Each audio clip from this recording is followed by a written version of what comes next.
Continuamos con nuestro seminario de epistemología de las ciencias sociales. En esta sesión vamos a discutir sobre generalidades de la noción de complejidad en el campo de la construcción de conocimiento y su, digamos, reciente emergencia como fundamento de un paradigma que se encuentra aún en proceso de expansión, por así decirlo. Para ello nos hemos apoyado en la lectura de dos textos sobre la complejidad restringida y complejidad generalizada. Uno de ellos es una conferencia de Morin de 2005 en el coloquio Intelligence de la complexité, y el otro es un texto de Malaina de 2019 que lleva estas nociones hacia un campo, digamos, más práctico en la sociología. Podemos iniciar haciendo referencia a los 4 aspectos mencionados en clases anteriores para la comprensión de paradigmas epistemológicos. De acuerdo a la naturaleza de la realidad asumida en cada paradigma, el interés en el conocimiento de un paradigma, la relación sujeto-objeto y el propósito en la producción de conocimiento. Y con esto pensar entonces desde nuestras lecturas en la complejidad como paradigma, en el que la naturaleza es concebida no solo como construida, sino como sistémica, dialógica, como hologramática. El interés apunta hacia la integración de conocimientos de una manera relacional. Sujeto-objeto se encuentran en una relación dialógica, recursiva, hologramática, y el propósito es la producción de conocimiento multidimensional. Esto podemos derivarlo de los textos leídos, en donde conseguimos la noción de complejidad presentada como una serie de principios que ayudan a la mente autónoma a conocer, noción que, argumenta Mohan, no es sino hasta mediados de los 80 cuando se impone para referirse a sistemas complejos, esto es, sistemas dinámicos con grandes números de interacciones y retroacciones en los que se desarrollan procesos difíciles de predecir y de controlar. Esto es, procesos o fenómenos para los que la concepción moderna de ciencia no fue suficiente. Son procesos que esta concepción no podía considerar.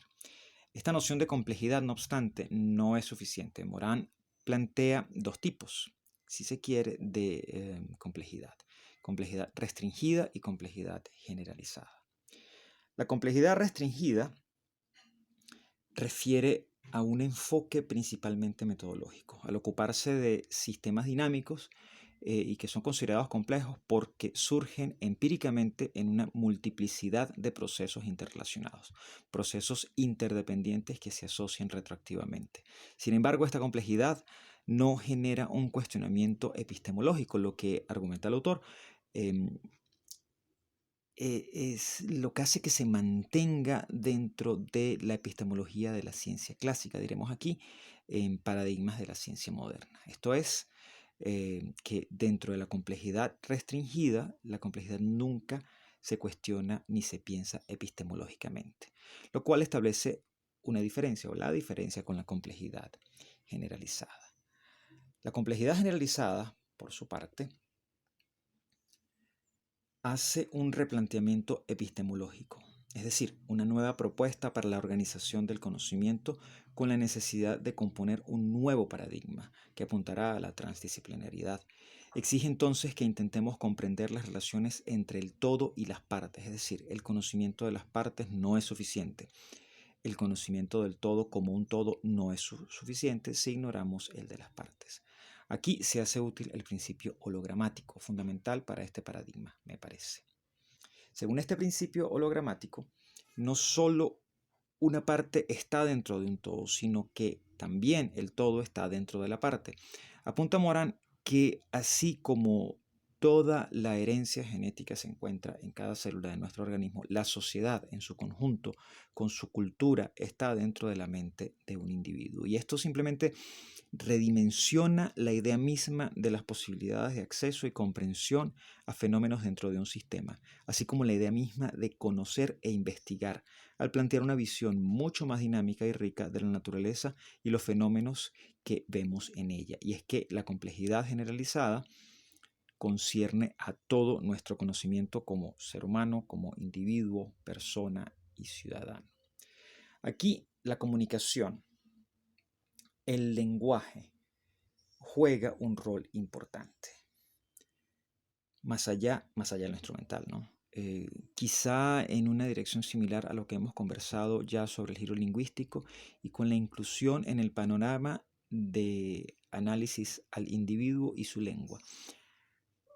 Ambos en un contexto sociohistórico. Podemos decir, sin temor a equivocarnos, que esto presenta una dinámica que se comprende mejor desde la noción de complejidad. Esta inclusión del sujeto en el horizonte de análisis, esta inclusión de ese ser, como decíamos, histórico, pensante, y su contexto, desde su contexto y a través de su contexto. En Malaina leemos que la comunicación crea el sistema.